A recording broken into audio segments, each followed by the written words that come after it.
168 ժամ Զարուհի Դիլանյան։ Պարոն նախագահ, Ձեր պրոլոգում, նաև առաջին հարցինի պատասխան, մանրամասն անդրադարձակ, ամեն դեպքում հարցադրումներ մնացին հենց այս օգոստոսի 8-ի փաստաթղթի լույսի ներքո, ինչպես է գնահատում նոյեմբերի 9-ի փաստաթուղթը, այս պահին ունի այս փաստաթուղթը ինչ-որ հնարավորություններ, այլընտրանքներ, որոնք չի առաջարկում օգոստոսի 8-ի փաստաթուղթը, ինչ կանեիք դուք, եթե հնարավորություն ունենայիք իշխանության գալ, այսպես ձեր թիմով, կփոխեիք արդյոք օգոստոսի 8-ի փաստաթղթի կետերը, կամ այլ առաջարկներով հանդես կգայիք, ինչը որ այստեղ եք ներկայացնում, հնարավոր է արդյոք չեղարկել այդ փաստաթուղթը այլ իշխանության պարագայում։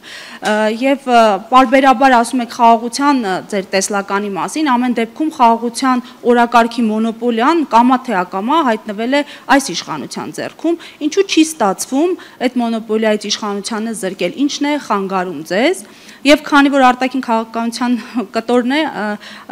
վերջին հարց, մամուլում հրապարակումներ եղան ձեր եւ Ռուսաստանի բարձրաստիճան պաշտոնյաներից մեկի հանդիպման մասին, որքանով է դա հավաստի եւ եթե հավաստի է, ինչ եք քննարկել, Կիրիենկոյի մասին է խոսքը։ 3 հարց եղավ։ Փոխկապակցված։ Չնկատեցի փոխկապվածությունը անկեղծ ասած, նայեք։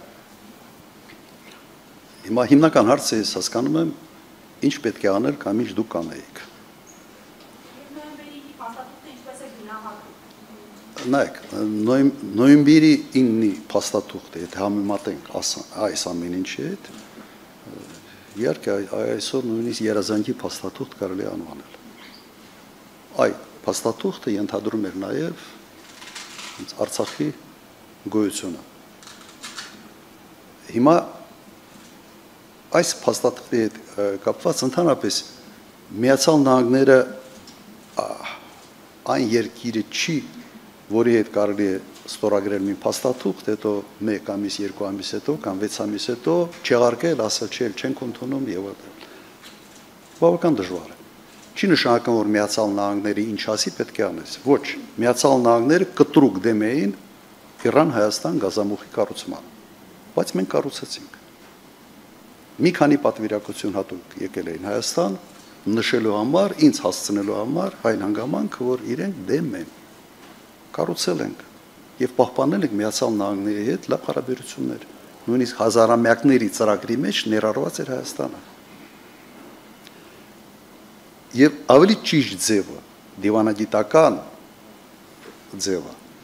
ոչ թե ասել մենք սա չենք ընդունում, փորձել ես դրա մասին ասացի, պրոյեկտը մեծացնել, ցույց տալ Միացյալ Նահանգների հետաքրքրությունը ավելի մեծ պրոյեկտի մեջ։ Այնպիսի պրոյեկտի մեջ, որտեղ ներառված են նաև մեր շահերը,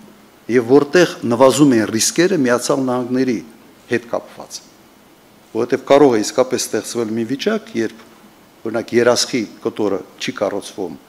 դեպի Երասխ, դեպի Հայաստանի սահման Ադրբեջանի կողմից, եւ Միացյալ Նահանգները որևէ լծակ չունի պարտադրելու, որովհետև պայմանագրերով դա ֆիքսված չի։ Գիտեք ինչ ասելու Տրամպը այդ դեպքում։ Եթե այն հեռախոսով, որի մասին ուշում էին, օրինակ զանգեն WhatsApp-ով եւ ասեն, բասենցա, ալի ոչի անում, Տրամպը ասելու է, հիասթափված եմ ալիից։ Սրանով վերջանալու է, որովհետև այլ մեխանիզմներ այդ փաստաթղթի մեջ ոքի չկա։ Դրա համար ես առաջարկեցի ոչ թե ուղղակի մերժել, այլ հակառակը, մեծացնել պրոյեկտը, ցույց տալ իրենց հետաքրքրությունը։ Թողնել անունը, եթե մենք ենք կառուցում։ Ասել սա Տրամպի ուղին է, շնորհակալ ենք Միացյալ Նահանգների այսպիսի հետաքրքրության համար, որ միջամտել են, որ փորձում են ինչ-որ հարց լուծել, բայց մենք ուզում ենք, որ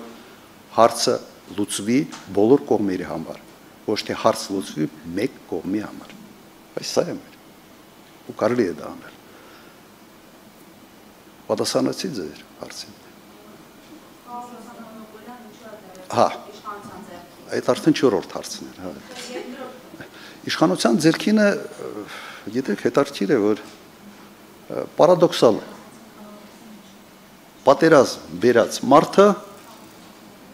խոսում են խաղաղության մասին։ Ես մեկ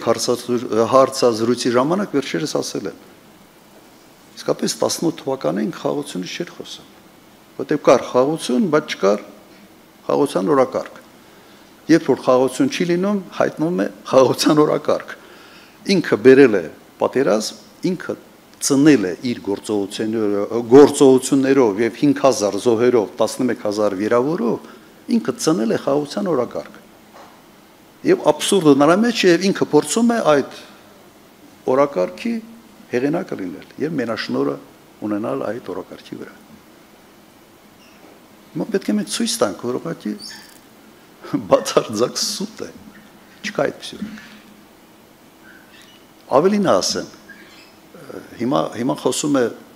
լավ, չմտնեմ այդ թեմայի մեջ, թե չգալու եմ 4-րդ հանրապետություն եւ այլն։ Եվ վերջ նայեք, ես մեկ ամիս առաջ եղել եմ Մոսկվայում։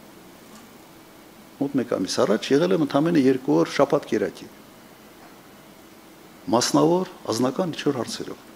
Եվ վերադարձել եմ երկուշաբթի օրը, կեսօրին։ Եթե պաշտոնական հանդիպումների նպատակ ունենայի, կամ եթե դիմեի, երևի այլ օրեր շաբաթվա ընթացքում կընտրեի։ Բայց ես հասկանում եմ, որ երբ ես հայտնվում եմ Մոսկվայում, անպայման նման կարգի, այսպես, օրեր տարածվելու են։